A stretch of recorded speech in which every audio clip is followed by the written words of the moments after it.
Imagine uma torre que desafiou os próprios céus e um evento que transformou para sempre o destino da humanidade. Estamos prestes a desvendar os segredos por trás da grandiosa, porém trágica, Torre de Babel. Por que os antigos babilônios decidiram construir essa torre colossal? Como Deus respondeu a esse desafio? E quais são as lições profundas que podemos extrair dessa história? Fiquem conosco, pois esta jornada promete revelar o extraordinário poder das narrativas bíblicas. E não esqueçam de deixar seu like e se inscrever no canal. A história da Torre de Babel é encontrada no livro de Gênesis, no Antigo Testamento da Bíblia, especificamente nos versículos 1 a 9 do capítulo 11. Essa narrativa começa após o dilúvio, quando a humanidade começa a se multiplicar e se espalhar pela terra. Embora a Bíblia mencione a Torre de Babel, sua localização exata é incerta. Várias teorias e hipóteses sugerem que ela poderia ter sido localizada na Mesopotâmia, na antiga Babilônia ou em outra região. No início da história, todos os habitantes da Terra falavam a mesma língua e tinham um propósito comum, bem ambicioso. Eles decidiram construir uma cidade com uma torre que alcançasse os céus. Essa torre, conhecida como a Torre de Babel, era vista como um símbolo de poder e realização humana. A principal motivação por trás dessa empreitada era clara.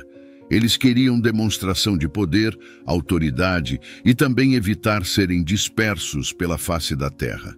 Dado o contexto da narrativa bíblica, que ocorre após o dilúvio de Noé, é possível que os construtores da Torre de Babel também tivessem um medo persistente de outro dilúvio.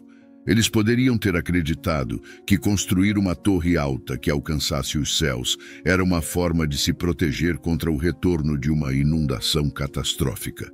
Essa motivação estaria ligada à preservação da vida e à sobrevivência da comunidade em um ambiente onde as cheias dos rios Tigre e Eufrates eram uma ameaça real.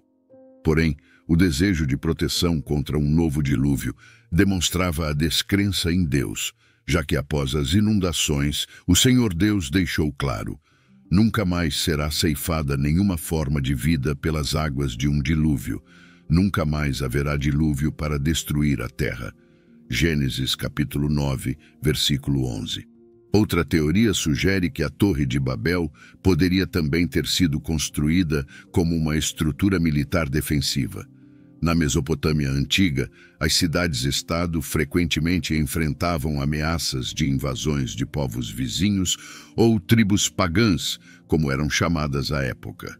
A construção de uma torre alta poderia ter servido como um posto de observação estratégico para detectar inimigos em aproximação e como uma fortaleza para se proteger em caso de ataque.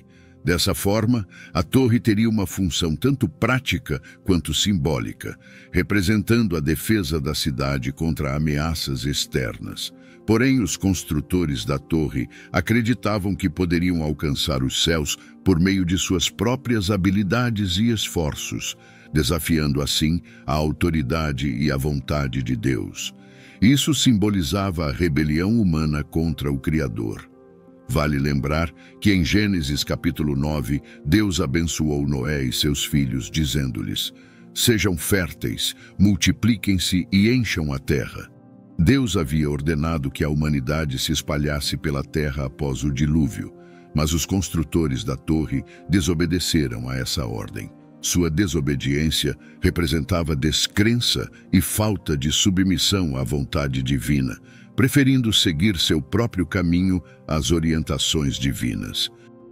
Liderados por um homem chamado Nimrod, cujo carisma e poder de persuasão eram imensuráveis, os construtores tinham ambições grandiosas. E essa ambição levou ao desejo de construir uma torre cada vez mais alta e que no fim chegasse até o céu. Descendente de Noé, Nimrod é mencionado na Bíblia como um notável rei de grande poder na terra. Segundo as interpretações judaicas, Nimrod foi responsável pela primeira comissão da construção da Torre de Babel. Nimrod era conhecido como um líder tirano que buscava afastar as pessoas da adoração a Deus. Nesse contexto, surgiu a ideia da construção da torre na tentativa de desafiar a Deus. É importante observar que Babel era a capital da rica e poderosa Babilônia, onde a construção de templos em forma de pirâmide era uma prática comum entre os babilônios, sumérios e assírios. Outro nome notório associado à edificação da Torre de Babel é o de Nabucodonosor II, um dos mais proeminentes imperadores da antiguidade. Ele governou a Babilônia com grande poder, e suas realizações incluem inúmeras conquistas e conflitos significativos. De acordo com registros históricos, Nabucodonosor II supervisionou a reconstrução da Torre de Babel. Relatos sugerem que a edificação original foi iniciada pelo rei Nimrod, mas permaneceu incompleta. A história relata que por volta de 586 a.C., Nabucodonosor II conquistou Jerusalém, saqueando a cidade e levando consigo os habitantes mais habilidosos e intelectualmente capacitados para a Babilônia.